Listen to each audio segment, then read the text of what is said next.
इन दोनों नकल माफियाओं के द्वारा पेपर आउट होने के मामले देश भर में चर्चित हो रहे हैं। मगर तब क्या होगा जब सरकारी सिस्टम में ही पेपर आउट होने की चीजें सामने आने लगे। जी हाँ, ऐसा ही एक मामला अशोकनगर में देखने को मिला है। यहाँ कक्षा 8वीं के आज गणित के पेपर में संस्कृत के कुछ सवाल लिखे हुए थे। जब परीक्षा देने पहुंचे लोग बच्चों ने इस तरह की गड़बड़ देखी तो उन्होंने अपने शिक्षकों को यह पूरा मामला बताया। इसके बाद तो पूरे शिक्षा विभाग में इसको लेकर हड़कंप मच गया। दरअसल कल ही संस्कृत का पेपर होना है, ऐसे में कुछ सवालों का उस पेपर में आ जाना एक बड़ी और गंभीर चूक के रूप में देखा जा रहा है। इसके बाद जिला शिक्षा स्तर के तमाम सारे अधिकारी इसको लेकर बातचीत करने लगे।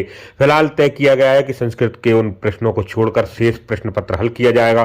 साथ ही ये कहा जा रहा है कि अगर यही सवाल कल संस्कृत के पेपर में आते हैं तो सभी बच्चों को कॉमन नंबर भी दिए जा सकते हैं। मगर सबसे बड़ी बात यह है कि इतनी गंभीर चूक हो कैसे गई कि गणित के प्रश्न पत्र में संस्कृत के सवाल आ रहे हैं। इसको लेकर परीक्षा केंद्र अध्यक्ष का कहना है कि हमने अपनी बात आला अधिकारियों को बता दी है। साथ ही बच्चों को भी कहा गया है कि फिलहाल वो सिर्फ गणित का ही प्रश्न दें। मगर सवाल ये उठता है कि लगातार निशाने पर आए पेपर आउट होने के मामले के बाद अगर सरकारी सिस्टम से ही इस तरह की चूक होती है तो कहीं ये संगठित तौर पर पेपर आउट होने का कोई बड़ा मामला तो नहीं है। फिलहाल अधिकारी इस पर जांच की बात करेंगे और तमाम दूसरी चीजों को भी देखेंगे। मगर अभी जी सर, आज मैथ्स का पेपर था और अचानक जब हमने उत्तर पुस्तिकाएं बच्चों को वितरित की गई तो प्रश्न पत्र दिया गया तो उसमें संस्कृत का एक पेज था।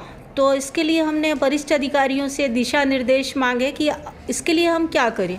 तो अधिकारियों से हमें जवाब मिला कि परीक्षा तो सतत जो चल रही है तो चलने दीजिए, बाकी क्रॉस करवा दीजिए, संस्कृत वाला जो पोर्शन है उसको क्रॉस करवा दीजिए और जो पेपर आउट हुआ है उसके बोनस मार्क्स बच्चों को 10 नंबर दिए जाएंगे। ऐसा मौखिक हमको निर्देश प्राप्त हुए हैं। किस विषय में बोनस मार्क्स दिए जाएंगे?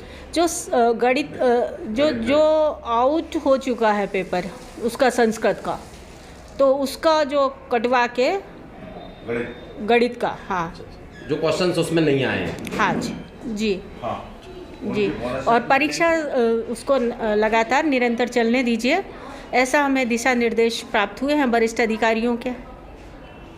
Thank you.